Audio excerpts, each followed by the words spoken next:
Welcome, good day, good evening, good afternoon, good morning. Welcome. In case I don't see you again. I said it all the wrong way around just to make it different, and I haven't done it very well. But welcome to Theory of Anything podcast episode number 41. Thank you. Well done. Very excited for 42 when it comes around. Oh, yes. We have to do something particularly hitchhiker themed, won't we? Oh, when we yes. get to 42. You may notice, the observant among you, or you might just think he's been very quiet, that we've got somebody missing from our podcast today. We're a man down. We're a man down, yeah. We've got to go back for him. We never leave anybody behind, yeah. Or he's been sent home for bad behaviour, I don't know. Happily, we are able to announce that Devon and Rebecca have had their baby. Woo! Whoop, whoop, whoop. You allowed to say that? Yeah. Am I too old to respond in that way? As long as you're not in a club, it's fine. Yeah, we're waving our fists in the air. We're very happy to announce that little baby arrived, little girl, on Saturday, and so he obviously has other priorities rather than recording an episode, and we didn't want to leave too long a gap between episodes, so Ford and I just thought we'd pop on, do a little bit of recording, share a few thoughts. It's not going to be a full-length episode unless we get carried away. As you can probably tell from the time stamp. Yeah. Or how we're dragging out this introduction. It might also help. So that's all good news. But we won't say any more about it than that at this time. We're all really delighted in our family for them both. And I'm very happy to become Grandad Paps. Is that a good way of putting it? Yeah, you like that. Grandpaps. And we can't wait as soon as we're allowed to have a little cuddle with the baby as soon as possible. So hopefully, we don't know how long Devon's going to be taking the back seat. It might be an episode or 2 or 3, we don't know. Maybe he'll be back next time. But whatever, he'll tell us all the news from his perspective when we hear him next. So you're just going to have to cope with the two of us. Hopefully that's okay for everybody. Okay. Would you like a joke? Yeah, go on. Let's start off with a joke. Yeah, okay. Right, so a son comes home from school and hands his father an exam report. The father says, "Oh, why did you get such a low score in the exams?" And the son says, "Absent." And the father says, "Absent? The day of the exam?" And he says, "No, the boy sitting next to me was." Oh. Oh dear. Bad joke. Yeah, since we're talking fathers, you know. Oh yeah, father and son joke. Yeah, there you very go. Good. Oh dear. That's not the correct example to set, though, is it? No. Never do that. No. Of course, now all the schools have gone back, and any future exams, I suppose, that could be quite appropriate. Yeah, I noticed I came out of my house this morning and there was kids everywhere. Everywhere! Yeah, it's crazy. Yeah, streaming in and out everywhere, yeah. So we better get on with things, haven't we? I just had a couple of things just to share before we get on to our anything news feed. Oh, yeah. There was in our conversation in the last episode about the Truman Show. I don't know why I missed this. I completely forgot to mention my favourite line of the film, and I think it's actually well thought of as being many people's favourite line, and it was very subtle, very kind of discreet. It was when towards the end and Truman's sort of is facing away from the camera, and he says, "You never had a camera in my head." Right. And this really moving moment. It's barely noticed the way he delivers that line. And then the Christoph character, the godlike boss, if you like, the TV executive, he then sort of strokes the screen, and it's very close to that point. I can't remember if this is the exact sequence. He strokes his little iPad screen, and as if he was stroking Truman's hair. Yeah. And I think his line is, "You were afraid, that's why you can't leave." And those two elements were really quite touching and moving, I thought, and I don't know why I forgot to mention them when we were discussing the film in the last episode, but really worth a watch and looking out for if you haven't seen the film yet. Yeah, the climax of that film is pretty intense, and I think it could go either way, whether you really love it or really hate it, to be honest. Yeah, we seemed to love it, didn't we? Yeah, I'd say so. The score we all gave it was one of the best films I think we've rated, so I'd have loved it if when Truman went outside, it was just a never big bubble. Oh. Just another world that's fabricated. Oh gosh, yeah. It's funny that they've never made a sequel to that film as well, but I Oh don't know yeah. what they will do with it. But there we are. Well, Yeah, to be quite fair, on a serious note, he's probably going to have like mental problems with trusting people yeah. for the rest of his life. To adjust to real life, yeah, Yeah. that would Like, be. is this relationship real? Is this person faking it? I don't Mm, understand. yeah, Yeah. this is true. Yeah. Yeah. Yeah. Good film. So Yeah. that's wrapped up that conversation. That's what this part of the show is about, trying to pop back and pick up anything that we missed out. Anything else from previous episodes? No, I don't think so. Shall we move on? Yeah, let's go. Anything newsfeed. So, anything newsfeed? What you got to tell us? You got Well, something you want to show? Well, I had something quite interesting in last week's church meeting. It turns out that some churches are actually opening this coming weekend. So I think that's a bit bold. I mean, under some restrictions, of course. You're not allowed to sing still, and you still have to wear a mask and sit 2 meters apart or something. But I thought that was pretty interesting.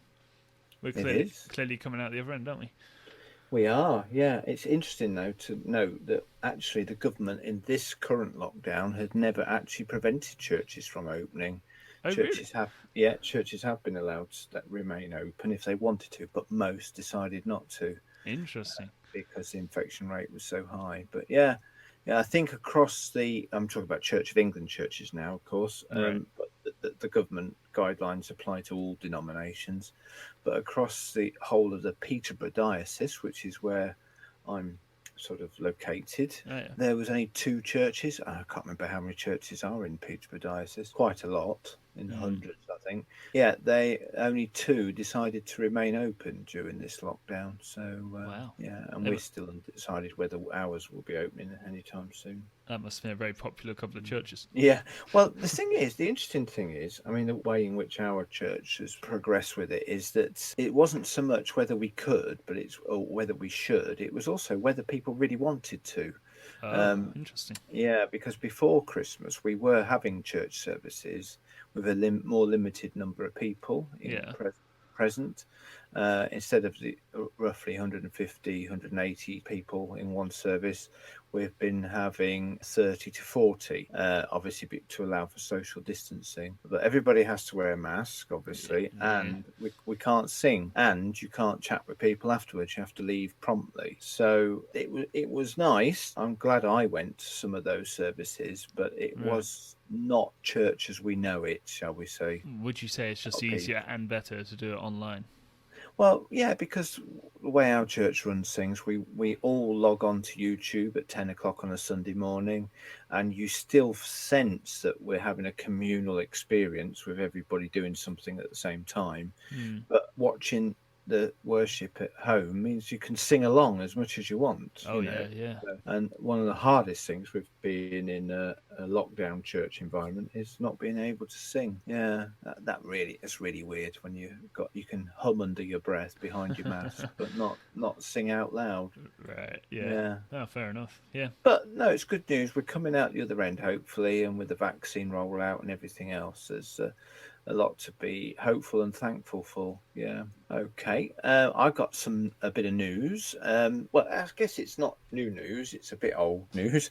A few weeks ago, it was announced. Sony had announced that they are working on their next generation VR headset for the PS5. Ah, yes. Yeah. I don't really know a great deal about it. There's no visuals, as far as I could find, yet available online of what it's going to look like. I'm surprised to read, though, that it's still going to have a cable connection. I thought it might be wireless. Interesting, yeah. Because using the PS4 VR headset, one of the most frustrating things about it is you can get tangled up a bit in the cable. So that was a surprise to me, that it's still going to include a wire. Only one wire, and I think it plugs straight into PlayStation instead of going in through a special box that the current PlayStation VR unit needs to be able to do all the number crunching. It's a bit of extra tech going on there in a PS4 version, anyway. I think I've got some pictures up. It's called PlayStation VR 2. Okay. Concept art. So maybe it's not official. Yeah. Why is it always white? I don't understand. I prefer my tech to be black personally. Do you? Yeah. Yeah, but no. But Yeah, the looks right. PlayStation 5 is white, isn't it? Yeah. PS5 is white. That explains it. Yeah. Okay. Yeah. So that'll be interesting. I still enjoy my VR headset on the PS4. It's very immersive. I've just finished playing this month's free game with PlayStation Plus called Farpoint. I don't know if you know anything about that game. Have you heard of it? No. What's it like? What's it about? It's a first-person shooter Okay. set in a sci-fi kind of environment. Yeah, I was quite glad of it. I enjoyed it. A few frustrations. I had a couple of technical problems with it. It crashed on me a few times. Yeah. But only twice. It's a 2017 game, but they're giving it away free this month for a PlayStation Plus member, the month of March. But I recommend it. Yeah, it was an enthralling and quite thrilling ride, if you like. Yeah. The ending was a bit disappointing. A lot of people said on. I looked it up afterwards because I was like, "What is that? Is that the end?" And I think they ended it with the idea of having a sequel game, so we might find that there's a Farpoint 2. It is Farpoint, isn't it? Not Far Cry. Far Cry's another game, isn't it? Yeah, that's right. Yeah. I'm getting my Far games mixed up here, but it was definitely Farpoint. Yeah. I haven't got a lot of experience with VR, and I've never played a first-person shooter. I bet that's pretty good. Yeah. Well, the Farpoint game is most known for really utilising the aim controller. Have you seen the aim controller on the PlayStation? It's like a gun. Yes. Replica gun. Yeah. It's and I have had to play it with my dual shockers because I haven't got the aim controller, but I would imagine the experience of it would be really good with the aim controller. Right, yeah. Looking down your sights, Yeah. Wow. Yeah, a lot of bug splattering, robot shooting, things like that, but it was good fun. Oh, very good. So I hope that the new VR headset brings as much to an improved. The article I read talked about much improved visuals and what else did it say? Better tracking. Oh, it does say the full specs and the release date are yet to be announced. Oh, okay. That improves the limitations of the original VR headset. You'd hope so, wouldn't you? Yeah, because I do think that, I mean, the PlayStation VR is a great device, but compared to other VR units out there, it's probably not as good. Oh, really? Okay. Yeah, as for example, what's the PC version? Oculus, isn't it? Oh, yeah. Yeah, various Oculus devices I think have moved on since the PlayStation VR unit first came out. So that's really all I can say about that, I think. Wow. Well, speaking of VR, how do you feel about J.J. Abrams? I think he's a great director. That's what I know him for. Yeah, he's the master of reboots, isn't he? I mean, he did Star Wars, he did Star Trek. Yeah. Well, now you feel like you're in safe hands, I think, when you've got a J.J. Abrams film. Yeah. Yeah. Well, now he's rumored to be doing a Superman reboot. So that's really something. Yeah. Okay. Yeah, I know you don't know a lot about Superman. And I'm not a big Superman follower, but yeah. What's your thoughts on that? I don't know. Yeah, I don't know how I feel about the last Star Wars film he did, to be fair, yet. So, the reboot Star Wars I'm not overly confident on. So maybe he'll do some stuff I don't like with Superman, Yeah. Yeah, I don't know. Could be good. Was he involved in Mandalorian? No. Or was he involved in Picard? No, I don't think so. It seems to me like J.J. Abrams' style his style is quite upbeat, isn't it? Yeah. No, yeah. Okay. I think it should be interesting to see, won't it? Yeah. The current guy who's acting as Superman is Henry Cavill, but the rumor is that they're not going to bring him back, even though he is eager apparently to do it. Okay. Apparently they're thinking about getting a black guy to do it instead. Oh. Yeah. So obviously the internet hates that idea, but I guess we'll see. Oh dear. you know how it is. Interesting. There was a name floating about, but I can't remember. Oh, Idris Elba, was it? No, Michael B. Jordan. Okay. He's been in a Marvel film. That's all I know him from. Yeah. Yeah, it is what it is, isn't it? Good stuff. So there's one more thing. I think I'm going to include it in this segment of the podcast. I wanted to talk a little bit here about some frustrations I've got with technology. Oh dear. Oh, not again. And it occurred to me, yes, again, yeah, and you've probably heard it before. I'm going to use the word echo instead of the other well-known activation name, because there's nothing I dislike more than somebody saying that activation name and then my device pinging off and doing things of their own free will. Yeah. So I'll be talking about Echo. I think everybody knows what I'm talking about. I've got a few frustrations. There's I've kind of semi-automated some of the stuff in my house, in our home, i.e. our lamps in the living room come on 20 minutes before sunset all by themselves. Oh, really? Wow. And so as sunset changes, that automatically happens.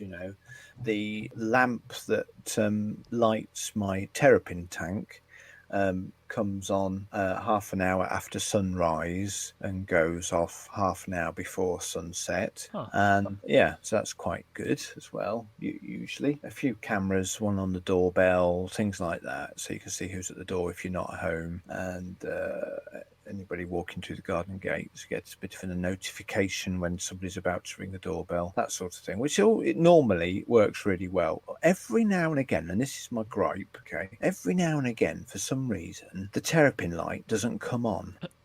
Right, okay. Oh, no, sorry, it doesn't switch off. That's what it doesn't do. And it's like 8 o'clock at night and the terrapin light's still on. So I have to say terrapin lamp off and it goes off. And the next morning, it comes on. First world problems, aren't they? They are, aren't they? Yeah. The other day, there's another automation. These are called routines that I've set up, you see, within the Echo device. Wow. Software. If we're in our lounge, when it's time to go to bed, I say get ready for bed, and it switches off the lounge lights. It switches on the bedroom lamps. When we come upstairs, the lights are already on. See, well, the other night I said, Echo, get ready for bed. Lounge lights went off. Came upstairs, and the bedroom lamps weren't on. Wow. And I thought, what on earth? This is my gripe, okay? It sounds to me like you've annoyed Echo somehow. Yeah, I think I may have done. But when computers deal with zeros and ones, don't they? On, off, that's the whole digital language, is zeros and ones. Yeah. It's either on or off, yeah? I'm not just talking about lights now, I'm talking about code, yeah? The way that computer programs work. There's no kind of half in, half out option here.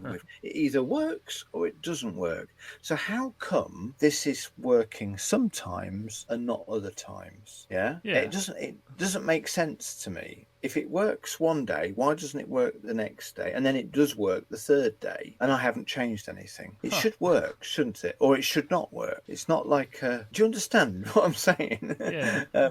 I do not understand it, why it would be temperamental like that.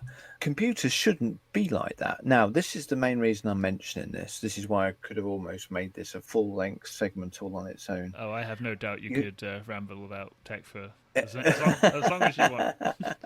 Well, we didn't really talk much recently about technology, and that's one of my hot topics. Oh, indeed. This is my main thing. I am quite passionate and looking forward to the day when we don't have to drive our own cars. The whole driverless car thing. And much to many people in my family's dismay, they think I'm mad for wanting it. My view is that they can't do a worse job than us at driving, when you consider that 1 million people a year are killed on the roads through vehicle accidents in the whole world, and I don't know how many people are seriously injured. So I think even if they do a 95% better job at driving cars for us, let's let computers do it, because at least there'll be a lot less fatalities and serious injuries on the road. But for this problem, this is the first time I've had a doubt, about technology. Wow. If I can't trust it to switch on my bedside lamps from one day to the next, or switch off my terrapin light from one day to the next,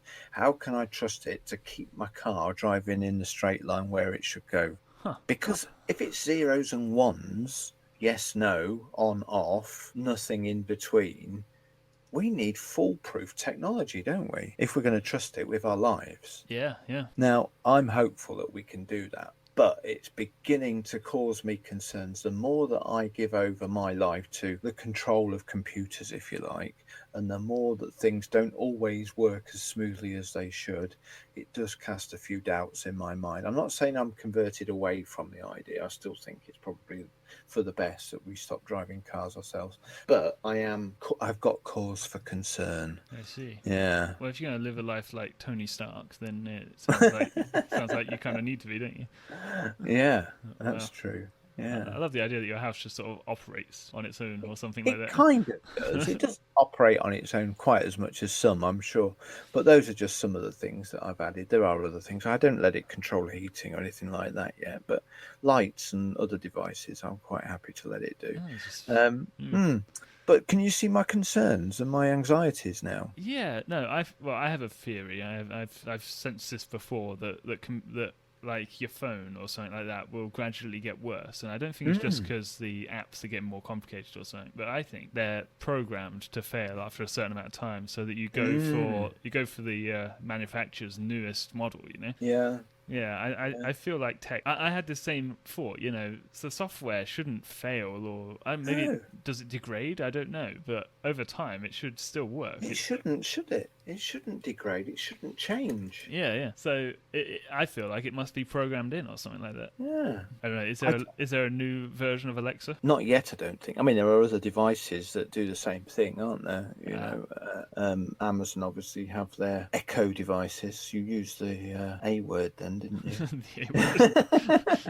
I've been trying to avoid that. Yeah. Obviously, Google have theirs and Apple have theirs. I can't think of any others, but those are the three main ones. Right. Yeah. Smart home devices that generally I think are a good thing.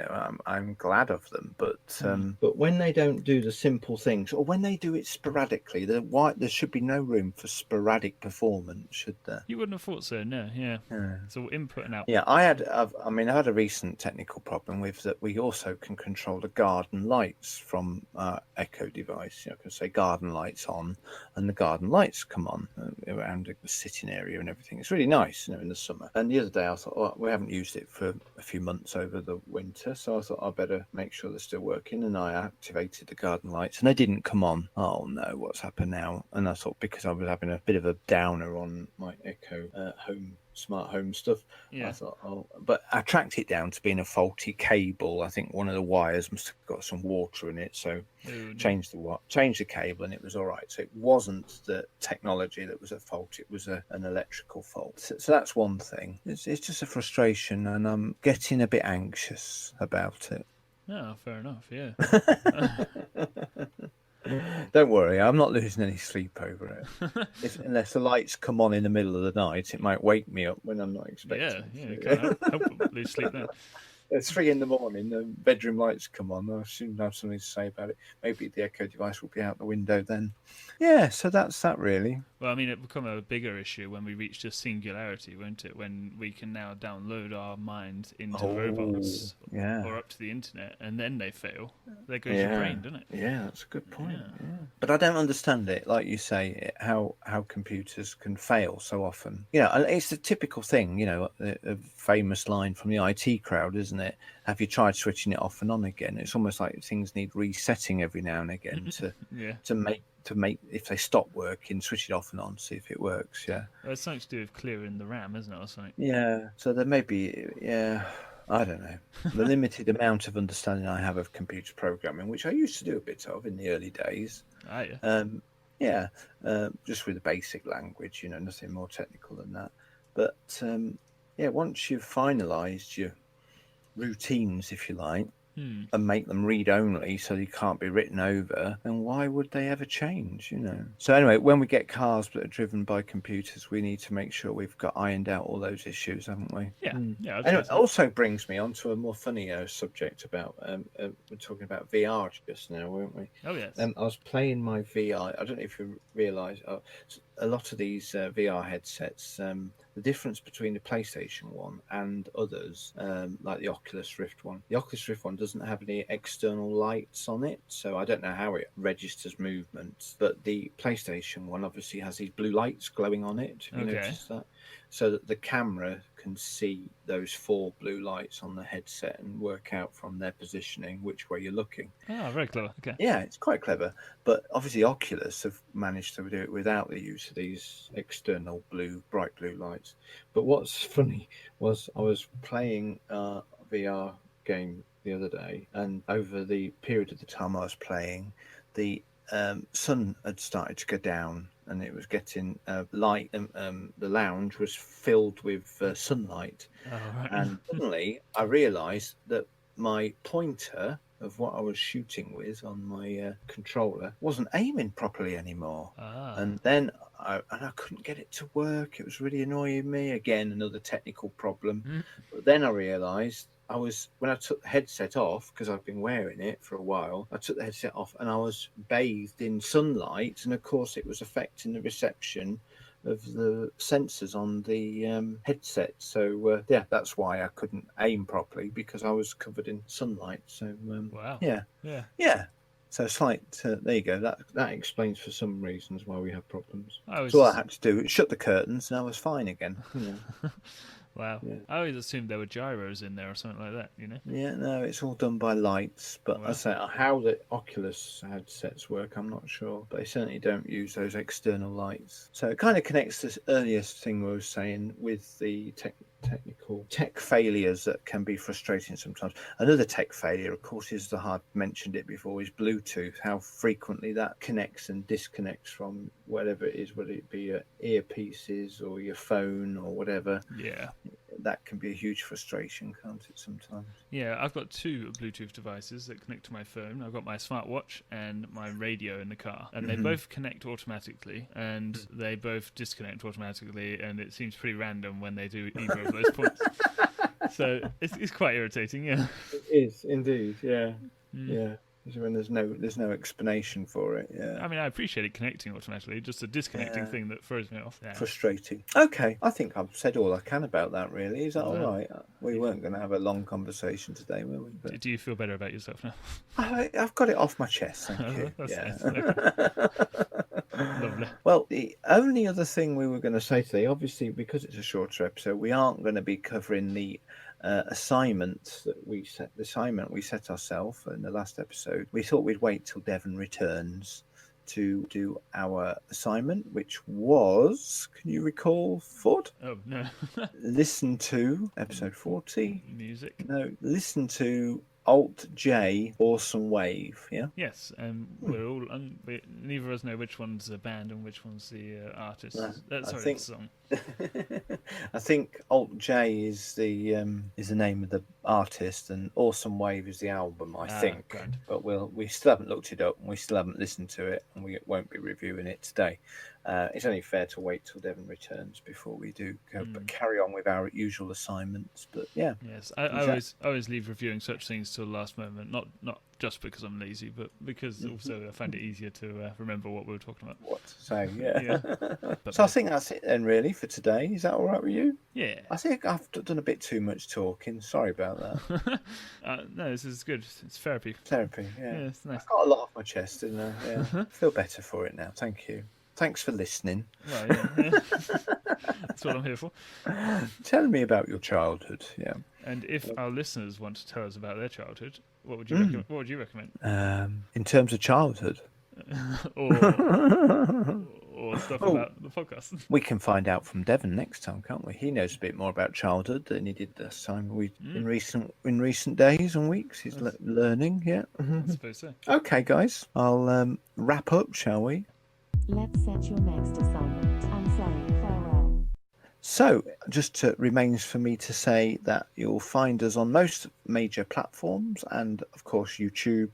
And if you want to get in touch with us with any feedback on anything that you've heard today or any previous episodes, of course, you can Twitter us at Theory of Anything with a TING at the end. Or if you prefer, you can email us on theoryofanything@hotmail.com. Wait, yeah. Do the like and describe thing, of course. Like and describe? Yeah, describe. No, you can describe it if you want, but yeah. Rather you subscribe to it. Yeah. Or I heard somebody on another podcast say, please write a review because it helps with people, signing up other people. Yes, yeah. Well, in podcasting platforms, you can review them. Yeah. We've never asked anybody to do that, have we? Yeah, I'm a bit worried about what they'd say. That's Write a nice review. Write yourself a nice review, and hopefully more people will start to listen if they read good reviews, I suppose. If you don't want to write a nice review, then don't write anything. We'd prefer. Yeah. Okay. So all that remains then is for us to, before we say goodbye, we wish all the best and to Devon and Rebecca and little baby. And we look forward to hearing all about it on the podcast when he returns. Pray blessing upon their whole family. And of course, for me to say goodbye to Ford. Goodbye. And say goodbye to everybody else in the usual way until we meet around the microphone again next time. Bye. Bye.